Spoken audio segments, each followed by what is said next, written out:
Paano kung ang isa sa pinakamakapangyarihang kriminal sa modernong kasaysayan ay hindi kailanman naging tunay na target ng hustisya? Paano kung ang taong ipinakilala sa atin bilang isang sexual predator ay isa lamang pawn, isang tagapamagitan, o mas masahol, isang tagatago ng lihim ng mga taong hindi maaaring pangalanan? Sa bahaging ito ng ating investigasyon, sisimulan natin sa pinakaugat ng lahat. Sino ba talaga si Jeffrey Epstein? Hindi natin pag-uusapan ang bersyon na nakikita natin sa balita, hindi ang bersyon na isinulat sa mga opisyal na dokumento, kundi ang bersyon na pinagdurugtong-dugtong ng mga butas, katahimikan at hiwaga. Ito ang kwento ng isang lalaking walang malinaw na pinagmulan ng yaman, ngunit may walang kapantay na akses sa pinakamakapangyarihang mga tao sa mundo. Si Jeffrey Edward Epstein ay ipinanganak noong January 20, 1953 sa Brooklyn, New York. Sa papel, isa siyang dating guro sa matematika at physics. Walang kilalang aristocratic background, walang generational wealth, walang legacy na kumpanya. Ngunit sa likod ng simpleng background na to, unti-unting nabuo ang isang tanong na hanggang ngayon ay walang malinaw na kasagutan. Paano siya naging bilyonaryo? Noong 1970s nagturo si Epstein sa Dalton School, isang elite private school sa New York. Dito niya nakilala ang mga anak ng mayayaman, makapangyarihan, at konektado sa pinakamataas na antas ng lipunan. Hindi nagtagal, iniwan niya ang pagtuturo at pumasok sa mundo ng finance. Pero may problema. Walang malinaw na record kung paano siya pumasok sa Wall Street, sino ang unang nagpondo sa kanya, at anong eksaktong serbisyo ang ibinibigay ng kanyang kumpanya. Ayon sa opisyal na kwento, nag-manage siya ng pera ng isa sa mga pinakamayayamang tao sa ating mundo. Pag sinabi kong pinakamayaman at pinakamakapangyarihan, ito yung mga taong hindi naman kasama sa Forbes list pero higit na mas may kaya at maimpluwensya kesa sa isang presidente. Ngunit ayon sa ilang investigative journalists at conspiracy researchers, hindi raw sapat ang paliwanag na yun. Dahil isipin nyo mga kaibigan, paano mo ipapaliwanag ang private jets, sandamakmak na mansyon, private island, at global influence kung halos walang transparency ang iyong negosyo? Jeffrey Epstein was investigated by the SEC in the 1980s. He was one of the two people who ran the biggest Ponzi scheme in history at the time. Epstein's business partner goes to jail for like 30 years or 20 years or whatever. But Epstein skates completely free. $1 billion fraud case in the U.S. Virgin Islands, never prosecuted for any of it. Why is that? Isa sa mga pinakakapansin-pansing aspeto ng buhay ni Epstein ay ang mga to. Hindi malinaw kung sino ang kanyang mga kliyente, hindi malinaw kung saan nanggagaling ang kanyang pera, ngunit malinaw na napakalawak ng kanyang koneksyon. At dito magsisimula na ang mas madilim na teorya. Ang tanong, handa na ba ang tenga nyo para makinig? Ayon sa ilang conspiracy theories at independent investigators, si Jeffrey Epstein ay hindi lamang isang predator. Siya raw ay isang tagapamagitan ng kompromiso. Anong ibig sabihin? Si Epstein ay naglalapit ng mga bata o vulnerable individuals sa iba't ibang mga makapangyarihang tao. Ang lahat ay dinodokumento at ang mga dokumentasyong yon ay nagiging leverage o pang blackmail. Kung totoo man to, ang tanong ay sino ang nagpopondo at nagpoprotekta kay Epstein? Noong 2005, unang lumabas ang seryosong reklamo laban kay Epstein sa Florida. Isang 14 years old na babae ang nag-ulat na nakaranas raw ito ng sexual abuse. Kung tatanungin nyo kung normal ba ang naging proseso, syempre hindi. Sa halip na makulong ng habang buhay, nangyari ang isang bagay na tinatawag ng ilan na the sweetheart deal. Noong 2008 naman, si Jeffrey Epstein ay umamin sa minor charge, nakulong ng 13 buwan, pero sa kabila ng kanyang pagkakakulong, siya ay pinayagang maglabas-masok sa kulungan, magtrabaho sa opisina, umuwi halos araw-araw na kung iisipin ng isang normal na tao parang hindi ito kapanipaniwala. At dito muling sumisigaw ang tanong, sino ang nag-ayos nito at bakit tila espesyal ang trato sa kanya? Sa puntong to mga kaibigan, maraming kriminal na may mas maliit na kaso kumpara sa kaso ni Jeffrey Epstein ang nawalan ng karapatan, nakulong ng matagal, at tuluyang nawala sa lipunan. Ngunit siya, lalong yumaman, lalong lumawak ang koneksyon, at lalong naging tahimik ang mga detalye. Maraming investigative journalists ang nakapansin na may mga dokumentong silyado, may testimonies na hindi na isama, at may mga pangalang hindi na binanggit. At sa bawat attempt na himayin ang kaso, tila may pader ng katahimikan. Ito ang dahilan kung bakit para sa marami, ang Epstein case ay hindi lang kriminal na usapin, kundi simbolo ng dalawang uri ng hustisya. Hustisya para sa karaniwan at hustisya para sa makapangyarihan. Ngayon, kung si Jeffrey Epstein ay hindi ganoon katalino kumpara sa mga global leaders, walang malinaw na pinagmulan ng yaman, ngunit may akses sa mga pinakamakapangyarihang tao sa mundo, siya ba ang utak o siya ang susi? Kung may isang lugar sa mundo na mas madalas binabanggit sa mga bulungan kaysa sa balita, yun ay walang iba kundi ang Epstein Island. Isang isla na hindi tourist destination, hindi bukas sa publiko, ngunit palaging lumilitaw sa mga leaked documents, testimonya at conspiracy forums. Isang isla na ayon sa ilan, hindi lang tirahan kundi isang entablado ng kapangyarihan, kasalanan at katahimikan. Pero bago tayo magpadala sa mga takot at haka-haka, simulan muna natin sa katotohanan. Unang tanong, ano at nasaan nga ba ang Epstein Island? Ang opisyal na pangalan nito ay Little St. James Island na matatagpuan sa US Virginia Islands, isang teritoryo na may espesyal na legal status. Binili ni Jeffrey Epstein ang isla noong 1998 at sa mga satellite images makikita ang malalaking mansyon, guest houses, helipad at iba't ibang underground structures. Ngunit ang pinaka nakapukaw ng pansin ng publiko ay isang kakaibang gusali sa isla, isang dome-shaped structure na tinawag ng marami bilang The Temple. Ayon sa opisyal na paliwanag, ito ay isang meditation room, private retreat at personal sanctuary. Ngunit para sa conspiracy researchers, hindi raw ito ordinaryong gusali. May mga nagsasabing ang disenyo ay kahawig ng occult symbolism, mga underground tunnels, at may mga silid na hindi nakikita sa surface maps. Mahalagang paalala, walang opisyal na ebidensyang nagpapatunay na ito ay ginagamit sa mga satanic rituals, ngunit ang kakulangan ng transparency ang siyang nagpapalakas ng hinala. At dito magsisimula ang mas madilim na bahagi ng kwento. Isa sa mga pinakakontrobersyal na aspeto ng Epstein Island ay ang tinatawag na flight logs. Ito ang mga tala ng mga taong sumakay sa private jet ni Epstein na tinawag ng media bilang The Lolita Express. Sa mga dokumentong ito, lumitaw ang mga pangalan ng politicians, business tycoons, sikat na celebrities at maski mga royalty. Hindi lahat ng pangalan ay nangangahulugan na sangkot na sila sa krimen at ang kanilang pagbisita ay hindi otomatikong katibayan ng iligal na gawain. Ngunit ang tanong ng marami, bakit kailangan itong ilihim at bakit walang malinaw na paliwanag kung ano ang kanilang ginagawa dun sa isla? May mga babae ilang dekada na ang lumipas na nagsabing sila raw ay dinala sa isla noong sila ay menor de edad. Pinakilala sa mga makapangyarihang bisita at di kalaunan pinatahimik sa pamamagitan ng pera, banta o takot. Ang nakapagtaka dito, ang ilan sa kanilang mga kwento ay magkakatulad. Mahigpit na security, walang akses sa labas ng isla, at meron daw silang mga ginawang aktibidad na hindi nila lubos maintindihan noon dahil nga sila ay bata pa. Para sa conspiracy theorist, ito ang patunay na hindi lang si Epstein ang gumagalaw dito. Isa itong organisadong sistema, ibig sabihin isang network.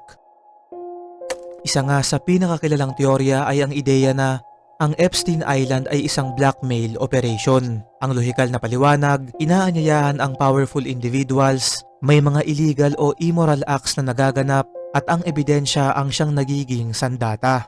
Kung totoo man to mga kaibigan, ang tanong ay sino ang may hawak ng mga ebidensya at nasaan ang mga tapes?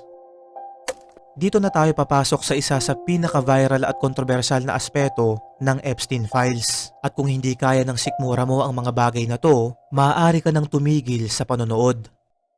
I wanted to let you know the crew really appreciated the pizza today. This is from a guy named Roy Hodges to Jeffrey Epstein. I wanted to let you know the crew really appreciated the pizza today. Thank you for letting us do that. Pag-usapan natin ang mga codes na nakuha sa mga nag-leak na email sa Epstein Files na naglalaman di umano ng mga sikreto. Sa analysis ng researchers, may mga salitang paulit-ulit na lumilitaw. Pizza, hotdog, cheese, pasta, ice cream, walnut, sauce, map at marami pang iba. Ayon sa mga naniniwala sa code theory, ang mga salitang to ay hindi literal. Ginagamit umano ang mga to bilang coded language para sa isang illegal na aktibidad. Bago tayo magpatuloy, lilinawin ko lang, walang korte ang nagpatunay na ang mga salitang to ay opisyal na code para sa krimen, ngunit ang kakaibang konteksto at dalas ng paggamit ang dahilan kung bakit naging viral ang teorya nitong mga nakaraang linggo. Ngayon, subukan nating tumawid sa mas mahiwaga at mas delikadong usapan ng kaso.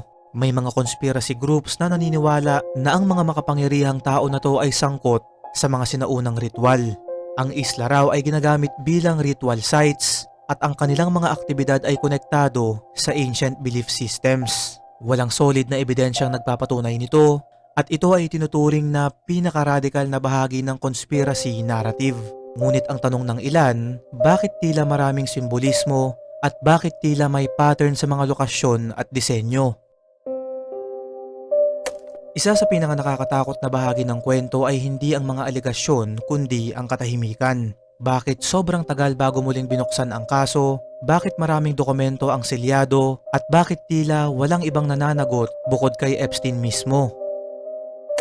Para sa mga naniniwala sa conspiracy, ang sagot ay simple ngunit nakakakilabot. Ito ay dahil masyadong maraming pangalan ang masisira.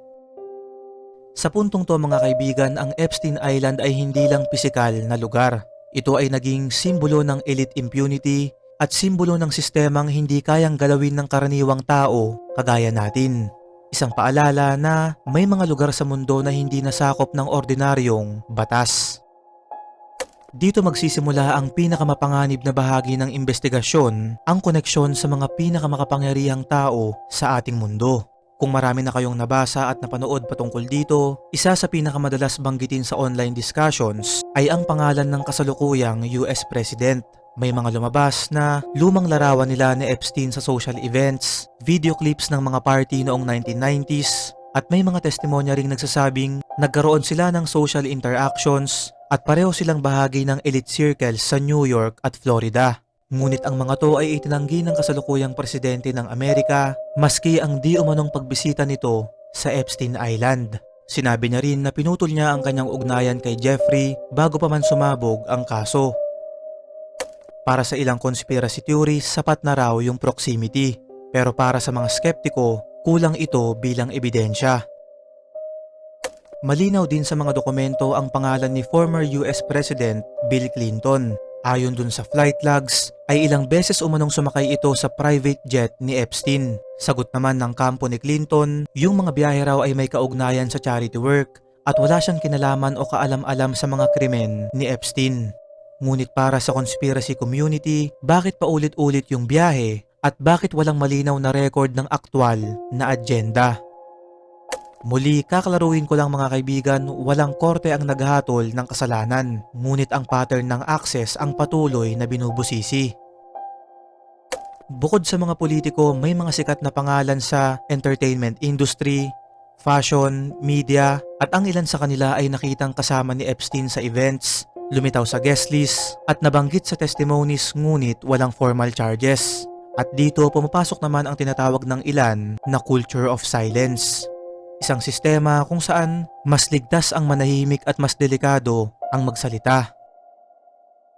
Dahil sobrang naging viral ng kaso ng The Epstein Files, hindi maiwasang mabanggit ang isang kaparehong pangyayari ng isang celebrity nitong mga nakaraang taon. Ito ay walang iba kundi ang pumutok na kaso at aligasyon tungkol sa DD parties, mga eksklusibong event na sinasabing may sexual exploitation, power imbalance at iba pang iligal na gawain.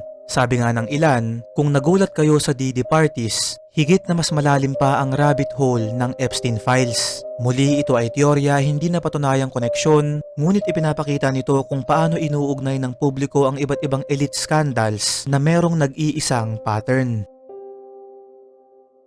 Isa sa pinakasensitibong usapin ay ang pag-uugnay ng Epstein Files sa kamatayan ng King of Pop na si Michael Jackson. May mga teoryang nagsasabing may nalalaman umano si Michael Jackson tungkol sa child exploitation networks, dahilan para siya ay maging target ng character assassination. At ang kanyang pagkamatay ay hindi raw simpleng aksidente. Walang opisyal na ebidensyang nag-uugnay kay Epstein at kay Michael Jackson, ngunit sa conspiracy circles, ang ideya ay ganito: kapag masyado kang maraming alam, delikado ka para sa amin. Noong 2009 naman, kumalat online ang video ng isang Mexican model na si Gabriela Rico Jimenez, at sa video makikitang nagbanggit ito ng mga bagay tungkol sa mga elite. ¡Comieron humanos!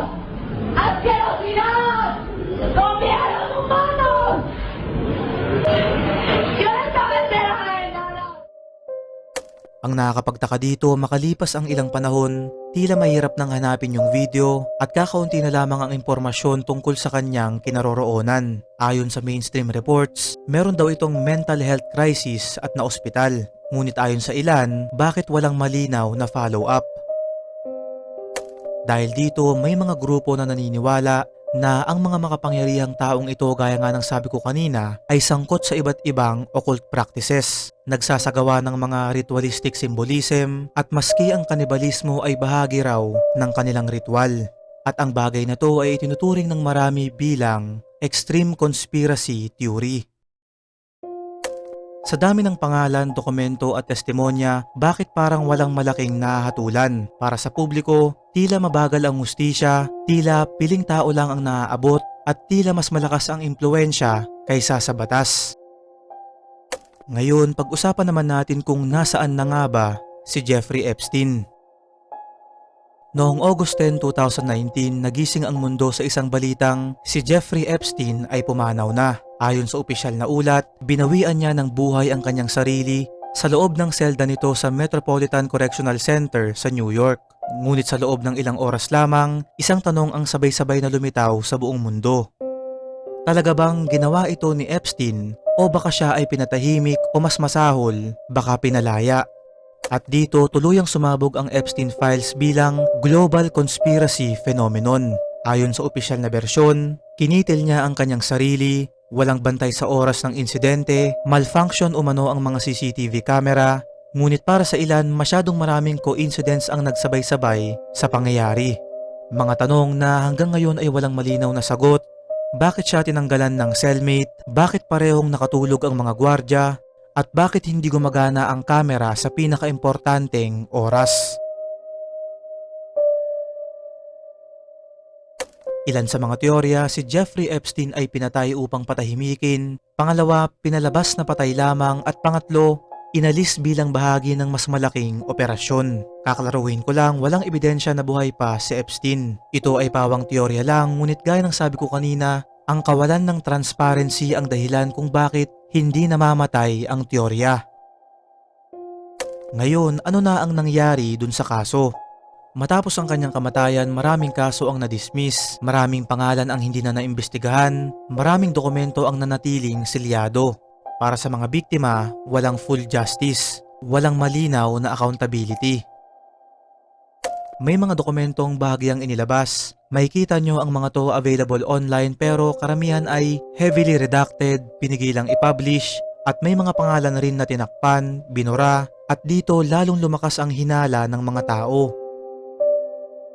Tanong ng karamihan sa tinagal-tagal ng kaso, bakit muling nag-viral ang Epstein Files ngayon? Ito ay dahil sa mga bagong documentary tulad ng Jeffrey Epstein Filthy Rich sa Netflix, iba pang investigative specials, social media, TikTok, Facebook, YouTube, short clips, leaked interviews, conspiracy breakdowns, pagkakabit sa ibang elite scandals, DD allegations, Hollywood exploitation cases, at syempre ang hindi mawala-walang political corruption. Ngayon mga kaibigan, may lumabas rin na teorya patungkol dito na yung nangyari daw na pandemic noong 2020 ay bahagi ng Epstein Files at elite control agenda. Ayon dito, ginamit nila ang pandemic bilang krisis para sa mass control at negosyo.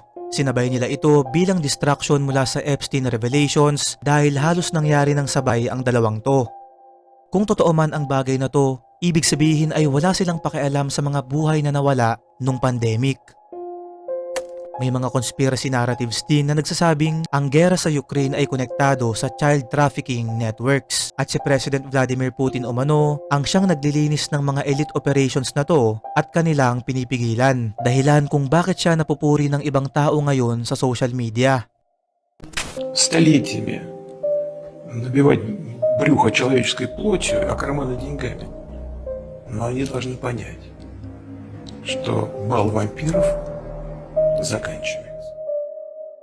Kung uunawain natin mga kaibigan, ang kaso ng The Epstein Files ay patunay na kayang gawin ng mayayaman ang kahit ano. Kaya naman kung isa kayo sa mga nagsasabing hindi naman totoo yan, ang tanda-tanda nyo na naniniwala pa rin kayo dyan, walang satanic rituals, puro kayo conspiracy theory, puro kayo teorya, ay bago nyo sabihin ang mga bagay na to, isipin nyo na sobrang makapangyarihan ng mga taong ito to the point na kaya nilang ipakita sa publiko kung ano lang ang gusto nilang malaman natin. At kung hindi ka magsasaliksik at magtatanong, isa ka sa mga utak na kanilang nakontrol.